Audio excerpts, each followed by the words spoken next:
اللہ نے ہم سے یہ وعدہ کر رکھا ہے کہ تم پنجتن کے قریب آ جاؤ، نجاستیں خود بخود دور ہو جائیں گی۔ اللہ کیا کہہ رہا ہے؟ لِیُذْهِبَ عَنْکُمُ الرِّجْسَ اہل البیت، ہم نے اہل بیت سے نجاست کو دور رکھا، اہل بیت کو دور نہیں رکھا، اہل بیت سے نجاست کو دور رکھا۔ اب آپ یہ شکوہ نہ کیا کیجئے کہ مجلس فاطمہ میں وہ کیوں نہیں آتے، اللہ نے پہلے ہی یہ کہہ رکھا ہے ہم نے اہل بیت سے نجاست کو دور رکھا۔ اب جہاں جتنی نجاست ہے وہاں اتنی اہل بیت سے دوری ملے گی آپ کو۔ ایک صلوات پڑھے محمد و آل محمد اللہم صلی علی۔ توجہ فرمائیے گا، کیا اللہ نے کہا لِیُذْهِبَ عَنْکُمُ الرِّجْسَ اہل البیت، ہم نے اہل بیت سے نجاست کو دور رکھا۔ اس آیت تطہیر میں جو بی بی مرکز عصمت و طہارت ہیں اس بی بی کا نام فاطمہ ہے۔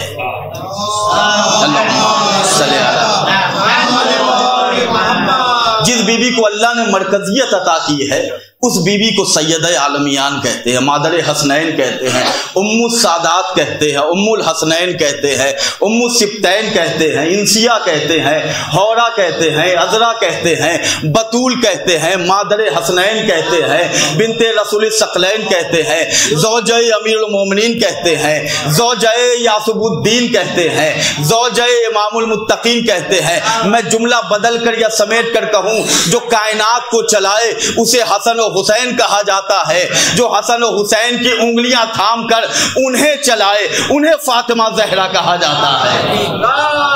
صلوات پڑھے محمد والے۔ ایک اس سے بہتر بلند ترین صلوات پڑھ دیا۔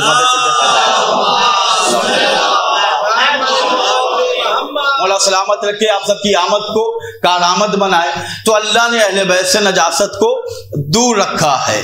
ہم اور آپ کوشش یہ کریں، کوشش کرنا چاہیے، کوشش کرنا ان شخص کی پہچان ہے کہ جو آگے بڑھنا چاہتا ہے، جو کمال حاصل کرنا چاہتا ہے، جو فضیلتوں تک پہنچنا چاہتا ہے۔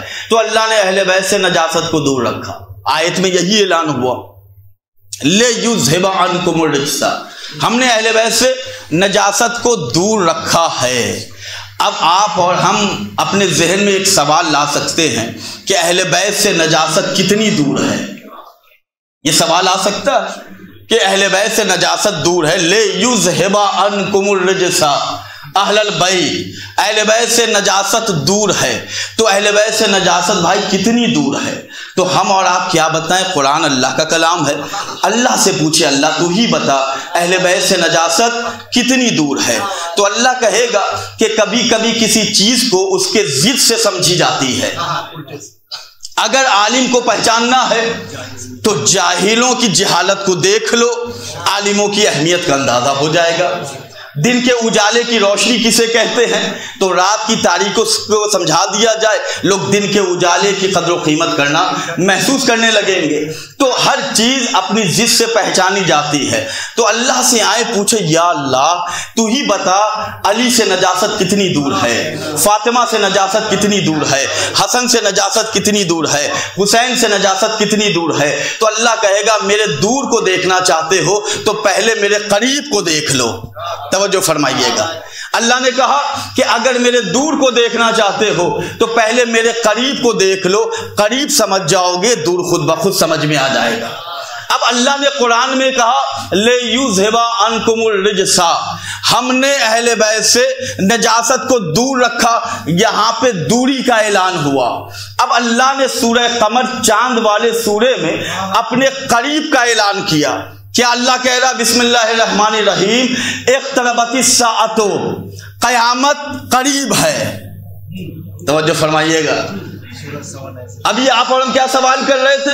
اہل بیت سے نجاست کتنی دور ہے؟ تو اللہ نے کہا کہ میرے قریب کو سمجھ جاؤ۔ تو سورہ قمر میں اللہ نے کہا اقتربت الساعۃ، قیامت قریب ہے۔ اب میں سوال کر رہا ہوں اپنے محترم مجمع سے کہ قرآن نازل کب ہوا؟ تو آپ کہیں گے 1400 سال پہلے قرآن نازل ہوا۔ تو 1400 سال پہلے یہ سورہ بھی نازل ہوا تھا کہ جس میں یہ آیت آئی اقتربت الساعۃ، قیامت قریب ہے۔ تو ہم بھی قرآن پڑھتے ہیں تو رسول نے بھی قرآن پڑھا، رسول نے کہا اقتربت الساعۃ تو قیامت قریب ہے، رسول گئے قیامت نہیں آئی۔ اب امامت کا زمانہ آیا، مولا علی نے بھی اس آیت کی تلاوت کی، اقتربت الساعۃ، قیامت قریب ہے، علی کی ذوالفقار چلی، علی گئے، قیامت نہیں آئی۔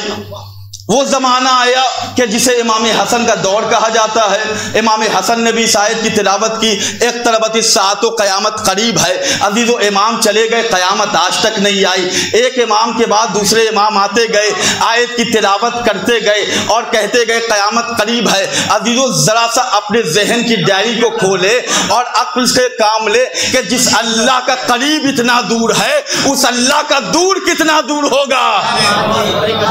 ایک سلوات پڑھے محمد والے محمد علیہ السلام، اللہم صلی اللہ۔ توجہ فرمائے، کس سے بہتر بلند ترین صلوات پڑھتے ہیں؟ اللہم صلی اللہ محمد